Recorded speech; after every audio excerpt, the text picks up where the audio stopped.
반갑습니다. 중동부 친구들. 5월 24일 화요일 하나님 말씀 묵상하는 자리 가운데 나오신 모든 주의자인 여러분들 한 분 한 분을 주님의 이름으로 환영하고 축복하고 사랑합니다. 오늘도 같이 기도하고 하나님 말씀 묵상하는 너와 내가 되면 좋겠습니다. 기도합니다. 사랑의 하나님 아버지, 오늘 하나님 말씀을 묵상하고 들어보고 생각해보고 고민해보려고 합니다. 이 시간이 귀한 시간 되게 하시고 하나님께서 원하시는 것들을 알아가는 우리가 되게 해주세요. 성령님께서 우리를 인도하여 주실 줄을 믿고 그것을 바라며 예수님 이름으로 기도합니다. 아멘. 오늘 우리가 함께 나눌 말씀은 사무엘상 11장 1절로 15절 말씀, 사울의 초심 하나님의 능력으로 라는 제목을 가지고 있습니다. 우리 같이 함께 읽어보자. 한 달 후쯤에 암몬 사람 나하스와 그의 군대가 길르앗 땅의 야베스 성을 에워쌌습니다. 야베스의 모든 백성이 나하스에게 말했습니다. 조약 맺자. 그러면 우리가 당신을 섬기겠습니다. 그러자 나하스가 대답했습니다. 응, 그래, 조약 맺을게. 근데 조약을 맺기 전에 너네 오른쪽 눈을 뽑아버릴 거야. 그리하여 온 이스라엘을 부끄럽게 만들 거야 라고 말했습니다. 야베스 장로들이 나하스에게 말했습니다. 7일 동안 시간을 주세요. 우리는 온 이스라엘의 도움을 청해 볼게요. 만약 아무도 우리를 도우지 않는다면 우리는 당신이 하라는 대로 오른쪽 눈을 뽑겠습니다. 야베스 성의 명령을 전달하는 사람들이 사울이 살고 있는 기브아에 왔습니다. 명령을 받고 심부름하는 사람들이 기브아 백성에게 소식을 전하자 백성들은 큰 소리를 내며 울었습니다. 사울이 자기 소를 몰고 밭 가는 일을 마친 후 집으로 돌아오다가 백성들이 우는 소리를 듣고 물었습니다. 백성들에게 무슨 일이 생겼어? 왜 울고 있어? 백성들은 야베스에서 온 명령을 전달하는 사람이 자기들에게 한 말을 사울에게 이야기했습니다. 사울이 그 말을 들었을 때 하나님의 영이 사울에게 강하게 들어왔습니다. 사울은 매우 화가 났습니다. 그래서 그는 소 2마리를 잡아서 여러 토막으로 잘라내고 그 토막을 명령을 전달하는 사람에게 주었습니다. 사울은 명령을 전달하는 사람들에게 명령하여 그 토막들을 이스라엘 모든 땅에 전하게 하였습니다. 명령을 전달하는 사람은 이스라엘 백성에게 가서 외쳤습니다. 누구든지 사울과 사무엘을 따르지 않는 사람이 있으면 그 사람의 소도 이렇게 하겠소. 이 말을 듣고 이스라엘 백성은 여호와를 매우 두려워하였습니다. 그래서 한 사람도 빠짐없이 모두 모여가지고 사울은 백성을 벳에게 모이게 했는데 이스라엘에선 30만 명, 유다에서 3만 명이 모였습니다. 모인 사람들이 야베스에서 온 명령을 받고 심부름하는 사람들에게 말했습니다. 길르앗의 야베스 사람들에게 말하시오. 내일 해가 높이 뜨기 전에 당신들을 구해주겠소. 그리하여 명령을 받고 심부름하는 사람들은 가서 야베스 백성들에게 이 말을 전했습니다. 야베스 백성들은 매우 기뻐했습니다. 야베스 백성이 암몬 사람들에게 말했습니다. 내일 우리가 당신에게 항복할게요. 그러니 우리를 어떻게 하든지 당신 마음대로 하세요. 이튿날 아침 사울은 자기 군인들을 세 무리로 나누었습니다. 그들은 새벽에 암몬 사람들의 진을 공격하여 해가 높이 뜨기 전에 암몬 사람들을 물리쳐 이겼습니다. 살아남은 암몬 사람들은 뿔뿔이 흩어졌습니다. 두 사람도 함께 모이지 못하고 모두 흩어졌습니다. 이 일이 있은 후에 백성들이 사무엘에게 말했습니다. 사울이 왕이 되는 것을 반대하는 사람들이 어디 있습니까? 그 사람들 이리 끌어냅시다. 죽여버리고 말겠습니다. 그래서 사울이 말했습니다. 안 돼요. 오늘은 아무도 죽여서는 안 됩니다. 여호와께서 오늘 이스라엘을 구해주셨기 때문이에요. 사무엘이 백성에게 말했습니다. 자, 우리가 함께 길갈로 갑시다. 거기에다가 새로운 나라를 세웁시다. 그래서 백성이 모두 길갈로 갔고 그곳에서 여호와의 백성은 여호와 앞에 사울을 왕으로 세웠습니다. 그들은 여호와께 화목 제물을 바쳤고 사울과 모든 이스라엘 백성들은 크게 기뻐했습니다. 아멘. 이런 내용입니다. 좀 길었는데 사울이 왕이 되는 과정에 대한 이야기였지요. 다시 한번 여러분의 눈과 마음과 펜으로 읽어보고 우리 묵상 나눔 해보면 좋겠습니다. 시작! 여러분은 오늘 본문 말씀 보면서 어느 부분에 눈길이 가고 마음이 머물고 좀 뭉클해졌나요? 혹은 기억에 남아야겠다, 이런 하나님 만나고 싶다, 이런 이야기가 있었구나, 좀 인상 깊은 구절은 어디에 있을지 궁금합니다. 전도사님은 개인적으로 이 말씀을 내용을 참 좋아하거든요. 물론 뭐 싫어하는 내용도 있지만 대부분의 성경 내용을 좋아하는 것 같기도 합니다. 오늘 내용은 어떤 거냐면 위대한 왕 사울이 등극하는 장면이에요. 그래서 여기를 보면은 사울이 사무엘보다 좀 더 인자한 모습을 보여주고 있는 것 같아요. 이런 맥락에서 뭐 이거 성경을 공부하는 사람들은 이건 사울 전승이다 라는 말도 하는데 이건 진짜 TMI였고요.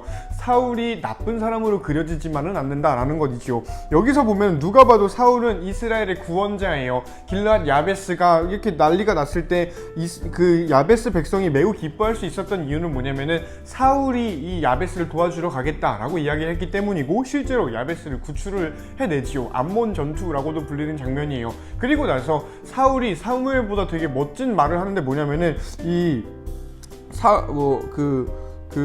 딱 그냥 죽이고 말겠습니다 라고 사람들이 사무엘한테 이야기를 했어. 근데 그때 사무엘은 이걸 들어주고 있었겠지. 물론 사무엘이 여기서 어떤 대답을 하고 나는 장면 나오지 않아요. 그런데 사울이 이렇게 이야기를 하죠. 안 돼.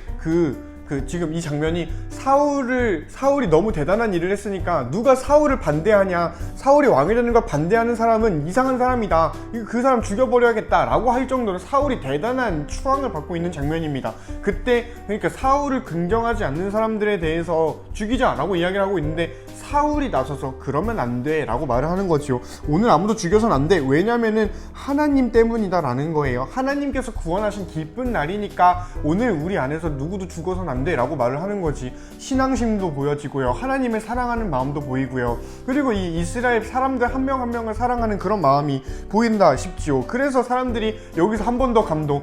아이고, 전쟁만 잘하는 줄 알았는데 인성도 대단하네, 잘생긴 줄만 알았는데 인성이 너무 대단하네 라고 해가지고 이제 사울을 길갈로 데려가서 길갈에서 왕으로 세우고 이스라엘 사람들이 다 같이 크게 기뻐했다라는 내용이 오늘 내용입니다. 여러분, 어느 부분이 좀 마음에 와닿았나요? 나도 사울처럼 저런 인품을 가져야지, 나도 사울처럼 저렇게 뭔가 대단한 사람이 돼서 뭔가 적의 침략이 왔을 때 담당하게 이겨내고 뭔가 실력이 있고 뭐 이런 생각들을 했을 수도 있겠다 싶고요. 뭐 여러 가지가 있겠지요. 이 길갓 야베스 땅에 있는 야베스 성에 있는 사람들의 뭔가 그런 안 좋은 상황에 있는 친구들도, 그런 비슷한 상황인 친구들도 있겠다 싶어요. 그래서 이 야베스 사람들이 구원을 기다리는 마음이 무엇인지 공감할 수 있는 친구들도 있겠다 싶고요. 전도사님은 여러 가지가 있었는데 사실 방금 전도사님이 이야기했던 것들은 다 내가 감동받고 감동이라기보다는 전도사님이 묵상했던 포인트들이고요. 그 중에 하나를 여러분한테 소개를 해볼까 하는데, 뭐냐면은 하나님의 사람에 대한 이야기를 해볼까 해요. 하나님의 사람. 오늘 성경 본문에서는 이런 본문이 있어요. 하나님의 영이 사울에게 강하게 들어왔습니다 라는 것이지요. 이건 옛날에 우리가 사사기 큐티 했었던 거 기억나나? 사사기에서 사사들이 세워질 때 이런 말씀이 나와요. 하나님의 영이 기드온에게 임하고, 하나님의 영이 입다에게 임하고, 하나님의 영이 드보라와 삼손에게 임해서 이 사람들이 사사가 되었다라는 이야기들이 있지요. 그래서 하나님의 사람이 되는 상태를 이 하나님의 영이 강하게 들어왔다라는 것이에요. 그런데 이제 나는 여기 앞뒤가 참 의미가 있겠다 싶거든. 앞에는 이런 내용이 있어요.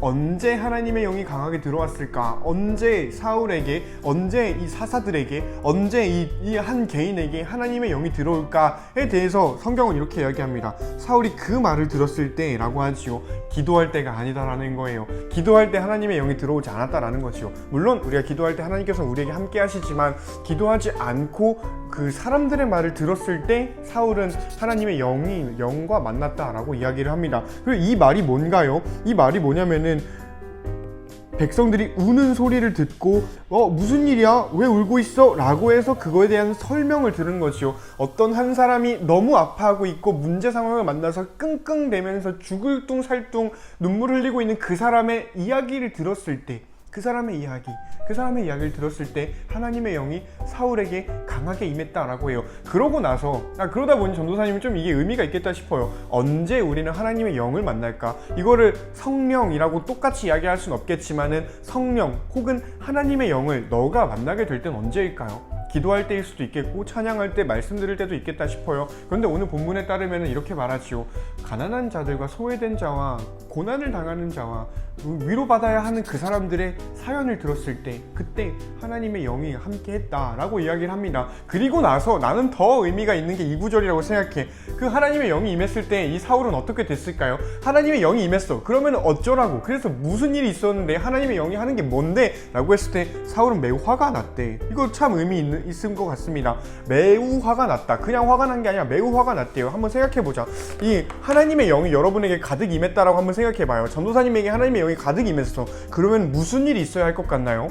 뭔가 내가 온유해지고 평화를 세우고 막 뭐 겸손해지고 매사에 감사하고, 감사할 수 없는 상황에서도 감사한 거를 발견해내고 용서해주고 깊이 참고 막 이런 것들이 있지요. 좀 더 뭔가 성경스러운 이야기를 하면은 막 죽은 사람 막 살려내고 막 이렇게 만지면은 물이 포도주가 되고 커피가 와인이 되고 막 이런 일들이 일어날 것 같은데, 하나님의 영, 무언가 초자연적인 일이 나에게 생긴다라고 한다면은 그런 일들이 생길 것 같은데, 오늘 성경은 그렇게 이야기하지 않지요.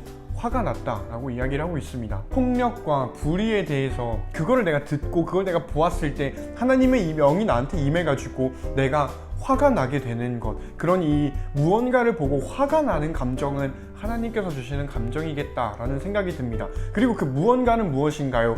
폭력입니다. 이 세상에 있는 불의함이고요. 이 세상에 있는 고난받은 자의 고난이 해결되지 않는 그런 억울한 상황, 그런 비참한 상황, 그런 비통한 상황을 보고 내가 연민을 느끼는 것 넘어서 화가 나는 그 상태. 아니, 이게 왜 해결이 되지 않고 있지? 저 사람의 저 문제는 왜 아무도 신경을 쓰고 있지 않지? 왜 우리 교회는 가만히 있지? 왜 우리 사회는 가만히 있지? 뭐라도 해야겠다라는 이 불붙는 마음이 붙는 것, 이 마음을 지금 성경은 하나님께서 주시는 마음, 하나님의 영이 임했을 때 우리가 가지게 될 마음이다라고 이야기를 하고 있습니다. 그런데 좀 주의할 만한 거는 화가 난다고 다 그게 하나님의 영이 임했다라는 건 아니겠죠. 순서가 중요해요. 하나님의 영이 임해서 화가 나는 때가 있고요. 화가 나 있는데 그냥 화가 나 있는 게 또 있겠지요. 이 하나님의 영이 임해서 화가 날 때는 어떤 거였냐면, 다시 한번 정리를 해보면 뭔가 부조리한 일, 불의한 일, 폭력적인 일, 어떤 사람이 고난을 받고 소외받고 부당한 대우를 받고 있을 때 그거를 보고서 이 사람이 신음하고 있고 우리 이야기 좀 들어주세요, 우리를 좀 구해주세요 라고 빠락빠락 소리치는 거를 듣고서 이 상황에 이 사람들에게 깊이 공감해서 나도 화가 나는 것, 이게 하나님의 영이 임했을 때 화가 나는 것이겠다 싶습니다. 그러면 여러분은 무엇을 볼 때 화가 나나요? 여러분은 무엇을 볼 때 화가 나나요? 전도사님은 개인적으로 이번에 장애인들의 이동권 시위가 있었습니다. 그거 보면서 물론 나는 그 시위가 옳다 그르다를 판단하기보다는 거기에 대해서 개인적인 생각은 있지만, 이 장애인들의 상황에 대해서 우리가 침묵하고 있었고 우리가 애써 무시하고 있었고 관심이 없었다라는 거에 대해서 나한테도 참 많이 화가 났던 기억이 납니다. 여러분은 어떤가요? 왕따 당하는 친구들을 보면은, 혹은 왕따 시키는 친구들을 보면은 화가 나나요? 나는 뭐 사실 전도사님 나이대가 되면 왕따를 만나기가 그리 쉬운 일은 아니어가지고, 그러니까 막 학교에서 일어나는 그런 왕따들, 그래서 좀 감흥이 좀 떨어졌겠다만, 여러분은 왕따 시키는 사람들 보면 화가 나나요? 왕따 당하는 그 친구들을 도와주지 못하는 그 구조가 화가 나지는 않나요? 뭔가 억울한 일을 당하고 있는 그 사람들을 보았을 때 여러분은 화가 나나요? 우크라이나 사태를 보면 여러분은 화가 나나요? 이런 것들을 보았을 때 여러분이 꼭 화가 났으면 좋겠습니다. 뉴스에서 보는 정말 안타까운 그런 구조적인 악들을 보았을 때 여러분들이 분노했으면 좋겠어요. 의로운 분노를 냈으면 좋겠어요. 근데 그러려면은 하나님의 영이 있어야 되는데, 하나님의 영 언제 나오나요? 그 사람들 이야기를 들었을 때 라고 이야기를 합니다. 그러니 내가 하나님의 영을 갖고 싶으니까 화낼래 이러면은 하나님의 영을 받지도 못해요. 전도사님 생각엔 그래요. 물론 이게 매뉴얼은 아니지요. 이렇게 하면 이렇게 되더라 라고 기계적으로 성경을 따르면은 우리가 된다라는 것은 아닙니다. 그러나 우리가 이 성경 말씀을 통해서 보았던 건 무엇이냐면, 그 사람들의 이야기, 정말 고난받고 포위되어서 너네 오른쪽 항복 신청을 했는데도 니네 항복 받아줄게, 근데 항복 받으려면은, 항복을 너네가 받게 되려면은 너네 오른쪽 눈을 하나씩 빼서 줘 라는 정말 굴욕적이고, 이 굴욕이 뭐야, 정말 끔찍한 일을, 그런 요구를 받고 위기 상황에 있는 그 사람들의 이야기를 들었을 때 하나님의 영이 가득 임했다라고 하지요. 여러분, 어느 사람들의 목소리에 귀를 기울이시나요? 어느 사람들의 이야기를 들으려고 하시나요? 나는 그리스도인들에게 뉴스가 존재하는 의미는 요거라고 생각을 해요. 우리가 전도사님 뉴스를 잘 보거든. 뉴스를 보아야 하는 이유, 이런 사람들의 목소리가 어디에 있는지, 왜 생겼는지, 이거를 파악하고, 그리고 그 사람들에게 가서 그 사람들 목소리를 듣는 것, 그때 여러분에게 하나님의 영이 가득 임할 것이다 라고 전도사님은 생각을 합니다. 그러니 우리가 교회 안에서만 하나님의 영을 뜨겁게 충만히 만날 수 있다 라고 말하는 사람들은 다 거짓말쟁이에요. 그런 말 듣지 마시고요. 여러분이 주변에 들어야 하는 목소리들을 분별하시고요. 그리고 그 사람들의 이야기를 들어보시면 참 좋겠습니다. 그때 여러분에게 뭔가 마음이 뜨거워지고 화가 나고 눈물이 난다면, 그거는 나는 여러분들이 성령님과 함께하는 증거이지 않을까라고도 생각을 합니다. 그렇습니다. 나는 그렇게 생각을 하고, 우리가 그렇게 뭔가 감수성 있게 살아가자 이런 게 아니라 하나님의 사람으로서 살아가면 참 좋겠습니다. 그렇게 되기를 축복하고요. 안녕.